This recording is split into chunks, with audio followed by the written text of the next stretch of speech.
I returned for my forgotten paperwork and saw my husband stepping out of the car with her. He smashed the door on his own finger in panic. She was adjusting her hair and straightening her clothes. The moment our eyes locked, I understood everything. It was his office's new secretary, the same one he swore had been moved to another branch 2 months earlier. Have you ever felt your entire world shatter into a million pieces in a single, gut-wrenching second? Mine did, on a Tuesday afternoon, right when I saw my husband's mistress casually adjusting her bra strap in our driveway. Hi, I'm Claire, 37. I'm a project manager, a total control freak with a color-coded calendar for everything. Or at least, I thought I had everything under control. Turns out, I was just the last person on Earth to realize my picture-perfect marriage was actually a 5-alarm dumpster fire. I live in one of those California suburbs where everyone drives German cars they can barely afford and pretends their marriage is Instagram perfect. Spoiler alert, nobody's marriage is perfect.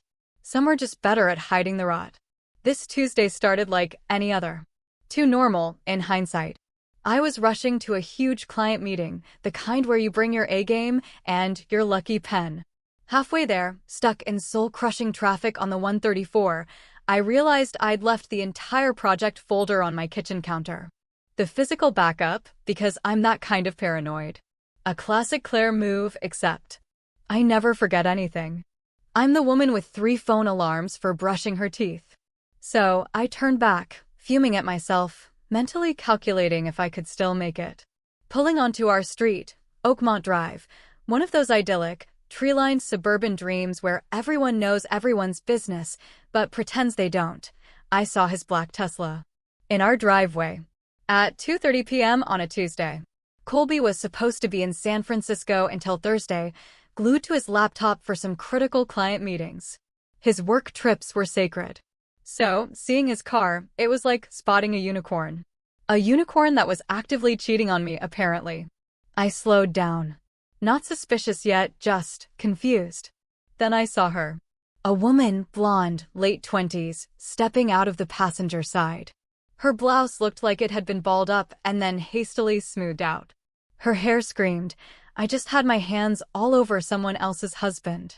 She was adjusting her skirt and Colby, bless his clumsy, cheating heart, scrambled out so fast he slammed his own hand in the car door. The yelp he made? Almost worth the last 12 years of my life. I pulled over 2 houses down, engine running, watching this train wreck unfold like it was a movie starring someone else. Colby was shaking his hand, probably cursing while this person, looked around nervously. That's when she turned towards my car. Our eyes met. And I recognized her. Della Monroe. The new executive assistant from his office. The one he'd mentioned exactly 3 times. The one who'd supposedly transferred to their San Diego office 6 months ago to be closer to family. San Diego, apparently, looks an awful lot like my Glendale driveway.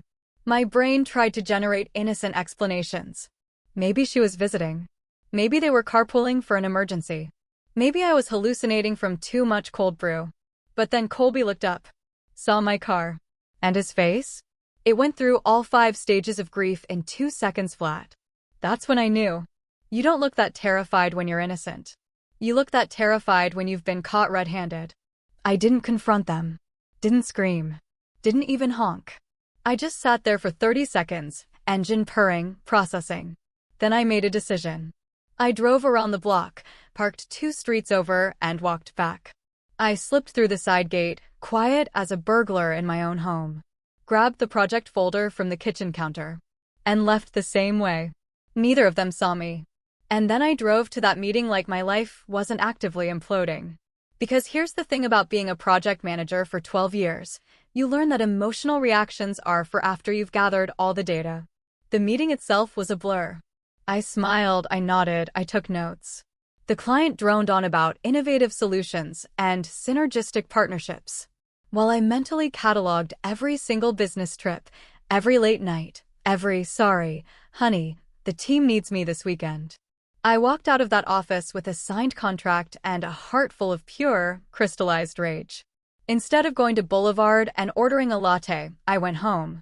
I sat in my corner booth, the one with a view of the street where I could see everyone, but nobody could really see me. And I did what I do best. I made a plan. First, I needed proof. Real proof. Not just, I saw them together proof, but your lawyer will weep when they see this proof. Second, I needed allies. Because Colby wasn't stupid enough to be this sloppy unless he felt completely safe. And if he felt safe, that meant I'd been too predictable, too comfortable, too easy to deceive. My phone buzzed. A text from Colby. Hey babe, meeting long. Probably won't be back until late Thursday. Miss you. I stared at that message for a full minute. The audacity. The sheer, unmitigated audacity of this man, lying to my face via text while his mistress's perfume was probably still lingering in his car. I typed back, no problem. Take your time. Love you. Because 12 years of project management also teaches you this. Never show your hand until you've stacked the deck. I spent the next hour creating a new, private folder on my laptop. Title, Project Colby. I started documenting everything. Every business trip. Every time he'd been too tired for date night but had energy for a morning jog. I pulled up our joint credit card statements because, of course, we were partners. We trusted each other. Oh, the irony.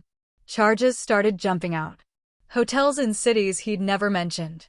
Restaurants in San Diego during times he claimed to be in Sacramento. And then, a jewelry purchase from Tiffany's. On our anniversary. Except I never got Tiffany's. I got dinner at Olive Garden because he said we were cutting back on expenses. Apparently, expenses didn't include his side piece accessories. My phone rang. Tegan Ross. My yoga and wine friend from the neighborhood. Claire, thank God you picked up. I need emergency wine therapy. Can you meet me at my place in 20? I glanced at the spreadsheet of lies I was building. I'll be there in 15, I said. Because if I'd learned anything in the past 3 hours, it was this. I wasn't going to survive this alone. And something in Tegan's voice told me I wasn't the only wife in Glendale having a really bad week. I grabbed my laptop, left my untouched latte on the table, and walked out into the California sunshine. Somewhere in the city, Colby was probably congratulating himself on another successful deception. Somewhere in Glendale, Della was probably giggling about their close call. Neither of them knew what was coming. But they were about to find out. Tegan opened the door before I could even knock. Mascara streaked down her face, holding a bottle of wine that was already half empty. It was 4 p.m. on a Tuesday. Tell me you brought reinforcements, she said, pulling me inside. I brought a laptop full of evidence that my husband's been lying to me for at least a year, I replied. Does that count? She stopped mid-step, turned, and stared at me like I'd just started speaking fluent Mandarin. You're Colby's, she said. Unless I have another husband I don't know about, which at this point wouldn't surprise me. We sat at her white marble kitchen island, and I told her everything. The driveway, Della, the credit card charges, the Tiffany's, the San Diego lie. Tegan listened, her face going from sympathetic to something darker with every detail. When I finished, she refilled both our glasses and said 5 words that changed everything. Mine has one too. Apparently, Grant Ross, her husband of 10 years, father to absolutely nobody because they'd also chosen careers over kids, had an assistant named Paige who'd supposedly quit 6 months ago. Except Tegan had seen Paige's car in Glendale last week. And when she'd casually mentioned it to Grant, he'd gotten defensive. Said she was seeing things and being paranoid. Classic gaslighting. Trademark move of cheaters everywhere. I've been tracking his phone, Tegan admitted, pulling out her iPad. I know, it's crazy. But something felt off. Look at this. She showed me a map. Little dots, showing Grant's location history. Most were normal, his office in Burbank, their house, the gym. But there were clusters. Recurring patterns. Every Wednesday afternoon for the past 3 months, Grant's phone pinged at the same location, a condo complex in Atwater Village. That's not where his gym is, I observed. No, it's not. We sat there, 2 successful, educated women in our 30s, staring at a map of our husbands' lies. The wine wasn't helping anymore. What we needed was a strategy. We should call Oakley, Tegan said suddenly. Oakley Sterling, the corporate attorney from our book club that never actually discussed books. She lived 3 streets over in a house that cost more than both of ours combined because she'd made partner at 35. And her husband, Barrett, some financial executive, supposedly made bank. Why Oakley? I asked. Because last month at book club, she made a joke about Barrett's assistant having very specific coffee preferences. And I remember thinking it was weird how bitter she sounded. 10 minutes later, Oakley was at Tegan's door with Riley Banks, our fourth musketeer. Riley, a financial analyst, yoga enthusiast, married to some tech bro named Wade for 9 years, looked utterly confused. Tegan said, emergency meeting? Nobody's pregnant, right? Because I brought wine, not sparkling cider. Worse, Tegan said. Husbands. We moved to the living room. I went first, laying out everything about Colby and Della. Tegan followed with Grant and Paige. Then we looked at Oakley. She didn't cry. Didn't even look surprised. She just opened her Birkin bag, pulled out a folder, and dropped it on the coffee table. Barrett and his assistant, Simone. 6 months. I've had a PI on him for 2 weeks. The folder was thick. Photos, bank statements, hotel receipts, text message logs that would make a sailor blush. If we were allowed to quote them, which we absolutely aren't because YouTube has standards. Jesus, Riley whispered. Then she went pale. Wait. Wade's assistant, Marn, she said she was moving to Portland in July. But I saw her Instagram last week. She was at Descanso Gardens, which is definitely not Portland. For wives, for husbands, for assistants who'd supposedly left, but clearly hadn't. The odds of this being coincidence were approximately the same as winning the lottery while being struck by lightning during a shark attack. They're running a playbook, Oakley said, her lawyer brain kicking in. This is coordinated. They tell us the assistant transferred or quit, then continue the affairs without the guilt of lying about who they're spending time with. So when Colby says he's working late with the team, he actually is, I added. Just not the team, I think. And when Grant says he has Wednesday client meetings, Tegan continued, he technically has meetings. Just horizontal ones. Riley made a noise somewhere between a laugh and a sob. Wade told me Marn was irreplaceable at the office. Turns out he meant it literally. We sat in silence, processing. For marriages. 46 combined years. All built on the same foundation of lies. We could confront them individually, Riley suggested half-heartedly. And get gaslit individually, Oakley countered. No. If they coordinated their deception, we coordinate our response. That's when Tegan smiled. It wasn't a nice smile. It was the smile of someone who'd just figured out how to burn down the world and make it look like an accident. My cousin, Forrest, manages the Castaway, Tegan continued. You know, that restaurant in Burbank with the view? I knew it. Colby and I had celebrated our 5th anniversary there, back when I thought we were happy. Back when I was an idiot. He owes me a favor, Tegan said. Big favor. He has a private event room with AV equipment. Oakley caught on first. Her eyes widened. You're thinking what I'm thinking? A dinner party, Tegan said. Just the 8 of us. We tell the husbands it's a couple's celebration, friendship, community, whatever. We get them in that room, lock the door, and show them exactly what we found. Public humiliation? Riley breathed. Controlled environment, Oakley corrected. No escape. With witnesses. I thought about Colby's face that afternoon. The panic. The guilt. The calculation. And then I asked, and then we give them a choice? Oakley smiled. It was sharper than Tegan's. Clean divorces with fair splits. Or we make everything public. Their bosses, their families, their precious professional reputations. Barrett's firm has a strict ethics policy about workplace relationships, Oakley added, especially with subordinates. He'd lose his position. Morrison Consulting, too, I confirmed. Colby could kiss that VP title goodbye. Grant's company is family-owned, Tegan said. His father-in-law would actually kill him. Wade's in tech, Riley added. They love firing people for less. We looked at each other. For women who'd met at various suburban events, book clubs, yoga classes, HOA meetings, suddenly united by the world's most depressing common denominator. We need evidence, Oakley said, slipping into lawyer mode. Solid, irrefutable evidence. Photos, messages, financial records, everything. I've already started a file, I said, opening my laptop. I have Grant's location history, Tegan offered. I have Barrett's entire affair documented by a professional, Oakley added. Riley looked panicked. I just have Instagram posts and a gut feeling. That's what we have until Saturday, Oakley decided.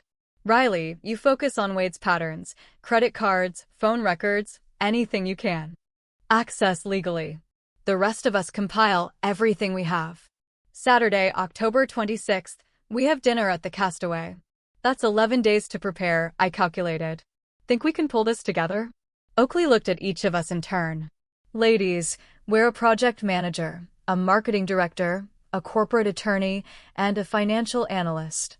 We've organized corporate events, negotiated million-dollar deals, and managed impossible deadlines. For cheating husbands should be a walk in the park. Tegan raised her wine glass to the Glendale Wives Club. We clinked glasses, and I felt something shift. The hurt was still there. The betrayal still burned. But underneath it, something colder and more focused was taking shape. Revenge isn't a dish best served cold. It's a dish best served with PowerPoint presentations and airtight evidence. The meeting ended at 7 p.m. I drove home to my empty house, Colby still in San Francisco, and opened my laptop. Project Colby was about to become Project Reckoning. And I had 11 days to build the case that would destroy 4 lying husbands and their career-climbing mistresses. I smiled at my screen. It wasn't a happy smile, but it was a satisfied one. The 11 days until that dinner party turned me into someone I barely recognized. And honestly, I liked her better than the old Claire.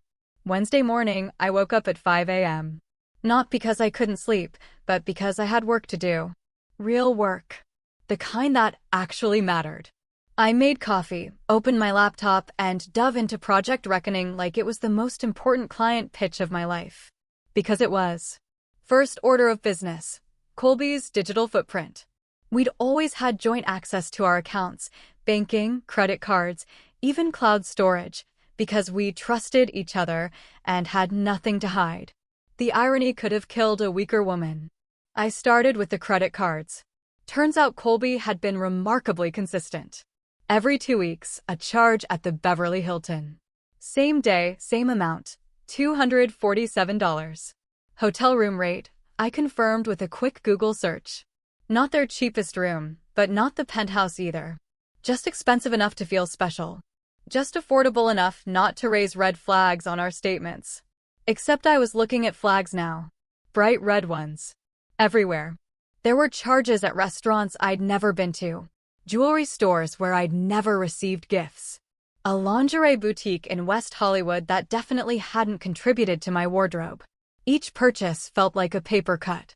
Small individually, but collectively, they were bleeding me out. I documented everything in a spreadsheet. Date, location, amount, probable purpose. By noon Wednesday, I had 6 months of evidence. By Thursday evening, I'd gone back a full year. The hotel charges told the real story, every other Tuesday for the past 12 months. That's 26 visits. 26 times Colby had checked into the Beverly Hilton with someone who wasn't his wife. 26 times he'd come home and kiss me like nothing had happened. $6,422 of our joint money spent on betrayal.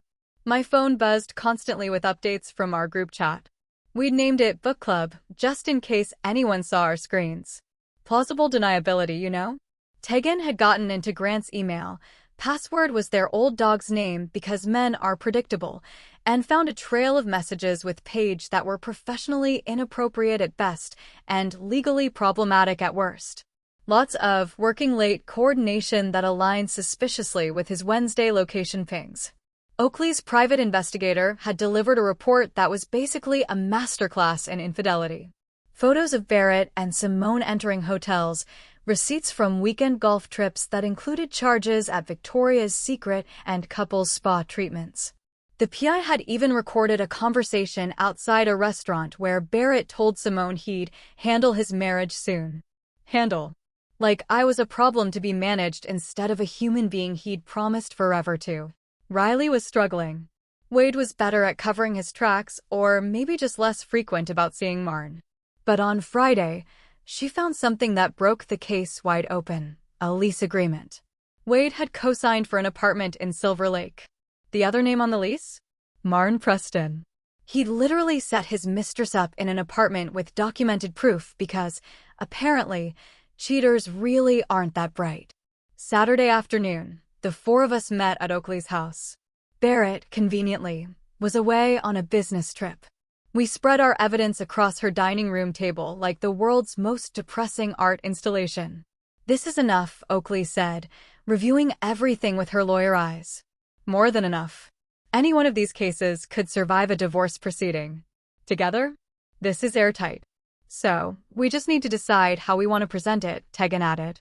That's when Riley, the quiet one, who'd spent the past week looking like she might cry at any moment, pulled out her laptop and said, "I made a presentation." We stared at her. "What?" "I'm in finance. I make presentations. It's literally my job." She opened the file. The title slide appeared: The Glendale Files, a documentary in 4 acts. It was perfect.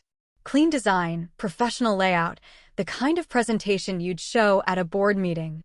Except instead of quarterly projections, it was exposing 4 men's complete moral bankruptcy. Each act focused on one marriage: photos, timeline graphics, financial data, text message excerpts, the appropriate ones, anyway. Riley had even added subtle background music cues. "This is brilliant," I breathed. "This is admissible in court," Oakley confirmed. "This is going to destroy them," Tegan said with deep satisfaction. We spent the next 3 hours rehearsing. Each of us would present our own section. 5 minutes maximum. No emotional outbursts, just cold, hard facts delivered with devastating calm. Oakley would handle the legal framework at the end, outlining their options with crystal clarity. Monday, I called Forrest at the Castaway. Tegan had prepped him, but I wanted to confirm details personally. "So, you want the Skyview room for 8 people next Saturday evening," he confirmed. "And you need the AV system set up, doors that can be secured from the inside, and the charges split across 4 specific credit cards." "They're corporate cards?" "Yes." "Can you do that?" "For what Tegan told me these guys did, I can absolutely do that. I'll even make sure the bar is stocked with their favorite drinks. Might as well make them comfortable before you ruin their lives." I liked Forrest. He understood the assignment. Tuesday through Thursday was phase 2, selling the lie. We needed our husbands to show up. Enthusiastic. Unsuspecting. Preferably smug. I texted Colby Tuesday morning, "Hey, the girls and I want to do a couple's dinner Saturday. Celebration thing. You free?" He responded within minutes, "Sounds good." "Where?" "The Castaway.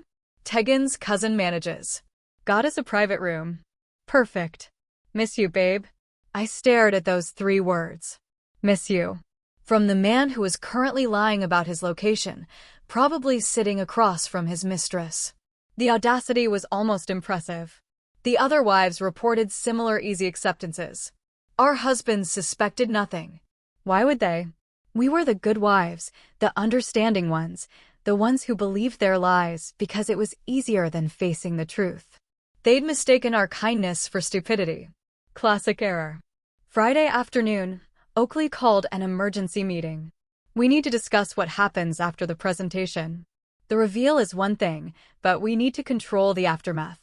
We gathered at a coffee shop in Pasadena, far enough from Glendale to avoid anyone we knew. "They're going to try to leave," Oakley continued. "Get defensive. Maybe aggressive." Forrest said he can handle that, Tegan offered. Ex-Marine. "He'll keep the door secured until we're done." And then Riley asked, "Then I give them the choice?" Oakley nodded. "Clean divorces with equitable splits. Or we take this public. Their employers, their families, social media if necessary." "Will they go for it?" I asked. Oakley smiled grimly. "They'll take the deal. Because the alternative is career suicide." "What about the assistants?" Riley asked quietly. We'd been so focused on our husbands, we'd almost forgotten the other women. Almost. "Della, Paige, Simone, and Martin made their choices," I said, surprised by how cold my voice sounded. "They knowingly pursued married men. They participated in deception. I'm not interested in destroying them. That's not our goal.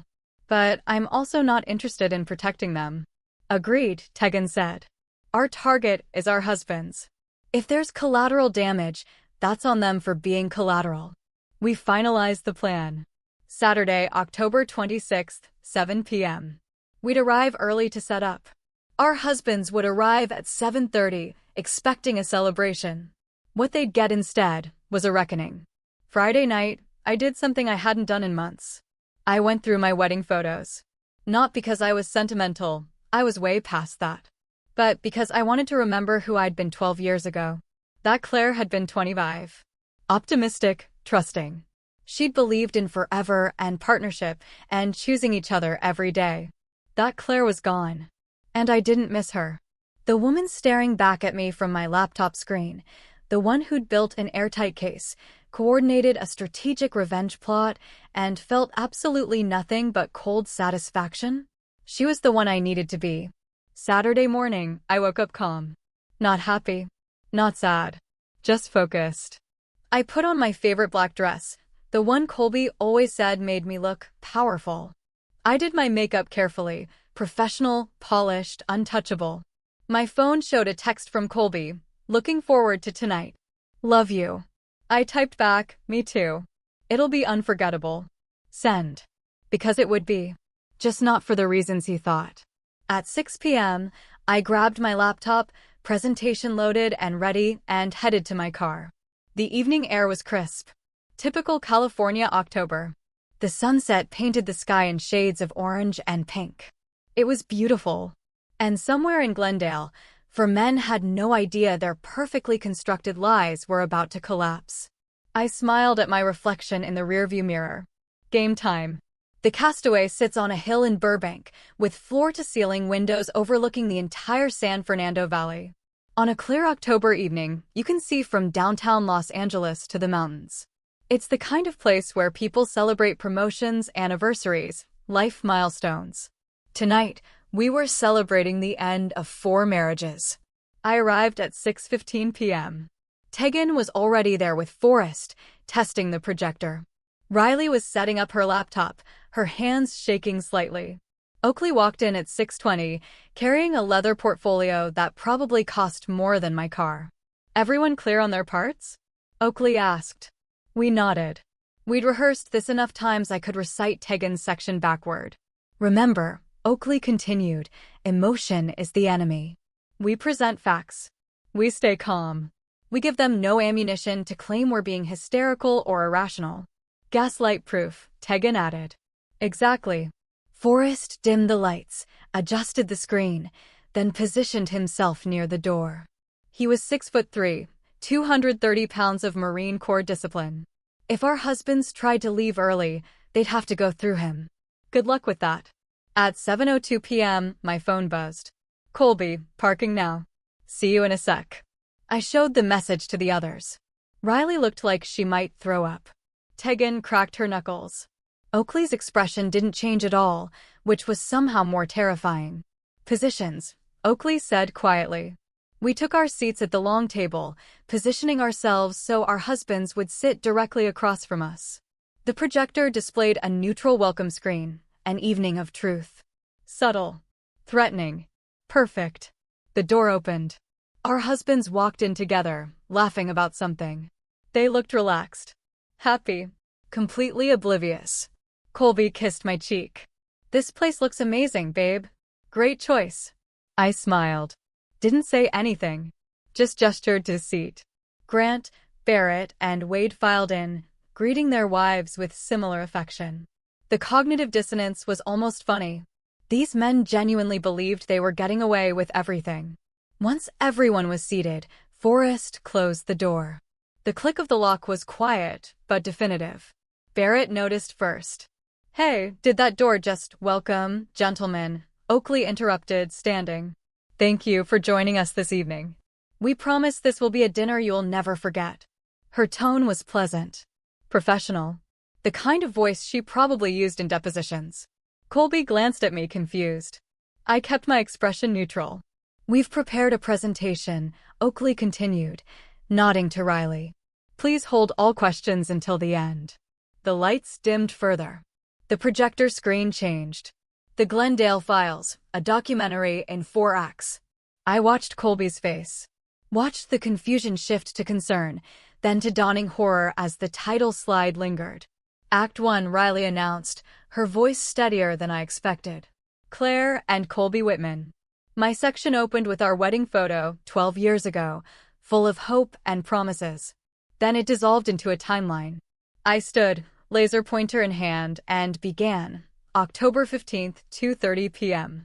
Subject observed exiting vehicle with female companion, later identified as Della Monroe. Executive assistant, previously reported as transferred to San Diego office 6 months prior. I clicked to the next slide. The photos. The ones I'd taken from my car that Tuesday afternoon. Colby's face went white. Financial analysis reveals recurring hotel charges. The Beverly Hilton. Every other Tuesday for the past 12 months. $247 per.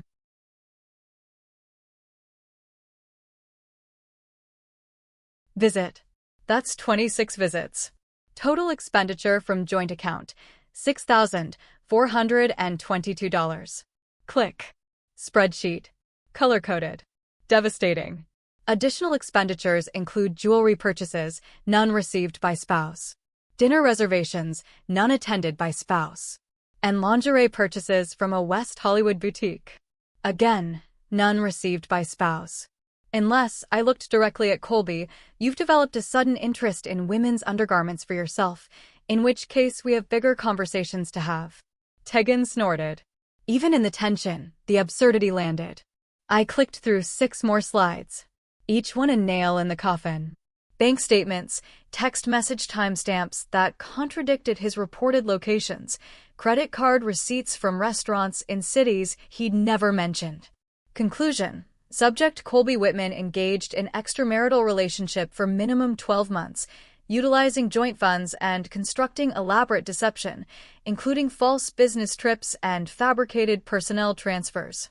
I sat down. My hands were steady. My voice hadn't once faltered. Colby looked like he'd been hit by a truck. Claire, I can explain, no talking during the presentation, Oakley cut in. Act 2. Tegan stood. Her section focused on Grant and Paige. Location data. Email correspondence. Wednesday afternoon patterns that aligned perfectly with the Atwater Village condo visits. She'd even pulled property records showing Paige's name on a lease for that exact address. Grant tried to interrupt 3 times. Forrest took 1 step toward the table, and Grant went silent. Riley presented Act 3. Wade and Marn. The co-signed apartment lease was the centerpiece, but she'd also found Venmo transactions. Wade sending Marn money with hearts and kissy face emojis. For a tech executive, Wade had shockingly poor operational security. Wade actually tried to stand up and leave. Forrest didn't move, just crossed his arms. Wade sat back down. Finally, Oakley presented Act 4. Barrett and Simone. Her section was twice as long as ours because she'd hired a professional. Photos of them entering hotels, recorded conversations, a receipt from a jewelry store where Barrett had purchased a bracelet identical to one Oakley owned, except hers had been an anniversary gift 2 years ago. Apparently, Barrett believes in brand consistency, Oakley said dryly. Why develop original romantic gestures when you can simply duplicate them? When the presentation ended, the silence was absolute. Our husbands sat frozen, faces ranging from pale to green. The evidence was irrefutable. Airtight. Devastating. Oakley remained standing. Gentlemen, you have a choice to make. Option A, we proceed with clean, equitable divorces. 50-50 asset splits. No fault filings. Minimal publicity. She paused, letting that sink in. Option B, we take this presentation public. Your employers receive copies. Morrison Consulting's ethics board, Grant's father-in-law, Wade's HR department, and Barrett's firm partners all get detailed reports of workplace relationships with subordinates, misuse of company resources, and conduct violations. Barrett started to speak. Oakley held up one hand. Morrison Consulting terminates for ethics violations. Your firm, Barrett, has explicit policies about workplace relationships. Grant, your father-in-law built his company on family values and reputation. Wade, your tech company's harassment policies cover power dynamic relationships. She smiled. It wasn't warm. You'll lose your positions. Your professional reputations. Possibly face legal consequences for misuse of corporate resources. And then we'll still get our divorces, except the asset split will favor us significantly because, we'll argue, you had choices. You chose deception. We're simply presenting you with new choices. Better ones than you gave us. Colby looked at me. Really looked at me. Claire, please. We can work through this. Counseling. I'll end it. I'll do anything. For a second, just a second, I saw the man I'd married. The one who'd promised forever. Then I remembered Della adjusting her clothes in our driveway. No, I said simply. You spent 12 months lying to me. 12 months using our money to fund your affair. You looked me in the eye every single day and lied. You don't get to work through that. You get option A or option B. Choose. The four men looked at each other. Some kind of silent communication passed between them. Maybe solidarity in their shared humiliation. Maybe just recognition that they had no leverage. Option A, Barrett finally said. The others nodded. Agreement. Smart choice, Oakley said. She opened her portfolio and pulled out 4 document sets. These are preliminary divorce agreements. Fair splits. No fault clauses. You have 72 hours to review with your own attorneys. We reconvene Wednesday to finalize. She slid the documents across the table. One more thing, Tegan added. The assistants. Della, Paige, Simone, and Marn. We're not interested in destroying them, but if any of them remain employed in your offices after next week, we reconsider option B. Clear. For silent nods. Excellent, Oakley said. Forrest, you can unlock the door now. Forrest stepped aside. Our husbands stood slowly, grabbing the documents like they were ticking bombs. They filed out without another word. The door closed behind them.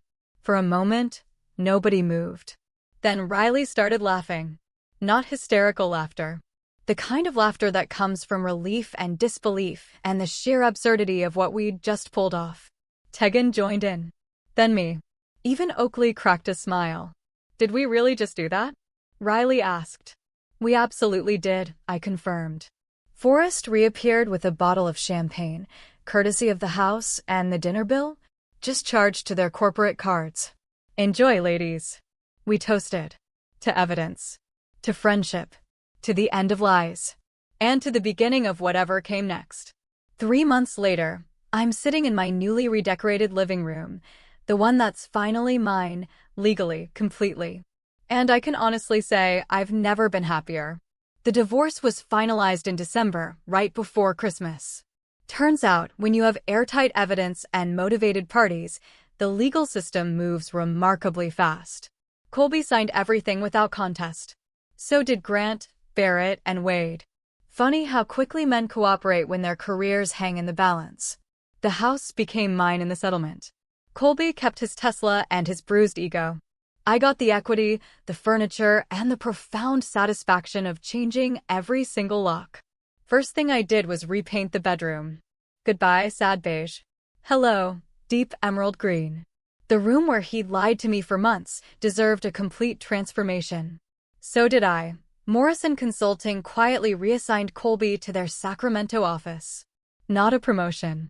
Della Monroe resigned 2 days after our castaway dinner, or was encouraged to resign, depending on who you ask. Either way, she's no longer Colby's. Problem to manage. Last I heard through the Glendale Gossip Network, she moved back to Arizona. Phoenix's gain, I suppose. Grant lost his position at his father-in-law's company entirely. Turns out, family values mean something when they're attached to a family business. He's working for a competitor now, making half his previous salary. Paige also vanished from the professional landscape. Tegan got their house, plus Grant's vintage car collection. She sold 3 of them immediately and used the money to renovate her kitchen. Said she wanted to remove every trace of him from her space. I understand that impulse completely. Barrett's law firm didn't fire him. Partners are harder to remove, but they did strip him of his senior status and reassign his major clients. Professional humiliation in slow motion. Simone transferred to their New York office, which is either punishment or reward, depending on your perspective. Oakley got a generous settlement and kept their Glendale house. Last month, she made partner at a different firm. Revenge looks good on her. Wade actually had it worst. His tech company's zero-tolerance policy wasn't just talk. They terminated him for ethics violations and the misuse of company resources to support Marn's apartment. Marn got fired, too. Wade's working at a startup now, making a fraction of his previous salary. Riley got their house and half his stock options. She's traveling Italy this month, Greece next week, living her best divorced life. The four of us still meet monthly at the Castaway. Forrest always reserves our table, the one by the windows with the view. We call it the Glendale Wives Club, though technically, we're not wives anymore. The Glendale Ex-Wives Club just doesn't have the same ring to it. Word spread. It always does in the suburbs. Other women started reaching out. Quiet conversations at yoga class. Carefully worded texts, "Can we talk?" Followed by stories remarkably similar to ours. We started offering consultations. Free advice over coffee about gathering evidence, understanding legal options, building airtight cases. We're not lawyers. Well, Oakley is, but we're experienced in the specific art of strategic divorce. There's a waiting list now. Turns out, Glendale has more cheating husbands than anyone suspected. Or maybe we just made it safer to stop pretending everything was fine. I ran into Colby once in January at the Whole Foods on Colorado. Awkward, doesn't even begin to cover it. He looked tired. Older. Asked how I was doing with this painfully forced casualness. Better than ever, I told him honestly. He nodded. Started to say something, then stopped. What could he say? Sorry I destroyed our marriage? Sorry I spent your money on my affair? Sorry I got caught? We're past sorry. Way past it. He walked away with his organic groceries and his guilt. I walked away with my freedom and my self-respect. I know what people expected. They expected me to fall apart. To collapse into grief and rage and dramatic displays of emotion. Some people in Glendale still look at me with pity, like I'm wounded, like I should be sadder about losing my marriage. But here's what I learned. You can't lose something that was already gone. Colby left our marriage months before I discovered the truth. I just finally caught up. The real loss would have been staying. Accepting the lies. Becoming smaller and quieter to accommodate his betrayal.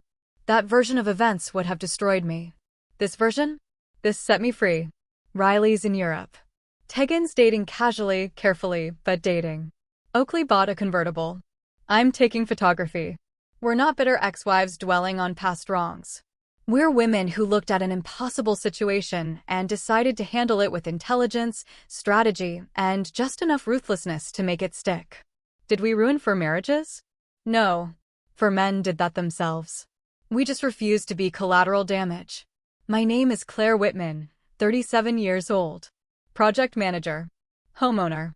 Member of the most effective support group in suburban California. And I learned the most important lesson of my life. Betrayal is devastating, but staying betrayed is optional. Some people collect stamps. Some collect vintage cars. We collected evidence. And then we collected our dignity and walked away. The view from the Castaway is beautiful. Endless city lights stretching to the mountains. But the view from my side of freedom? It's better. I'm not grateful for what Colby did. I'm not thankful for the pain or the lies or the humiliation of being deceived. But I'm grateful for what I discovered about myself. That I'm stronger than I thought. Smarter than I gave myself credit for. More capable of protecting myself than I ever had to prove before. Colby taught me that trust is earned, not assumed. That marriage requires honesty, not just history. That sometimes, the worst thing that happens to you becomes the best thing that could have happened. We don't forgive. We don't forget. But we move forward. And we take our evidence with us. Just in case. So, what do you think? If you found yourself in my shoes, would you have chosen strategy over screaming? Would you have gathered your evidence and played the long game? Or would you have reacted differently? Let me know in the comments below. I really want to hear your thoughts.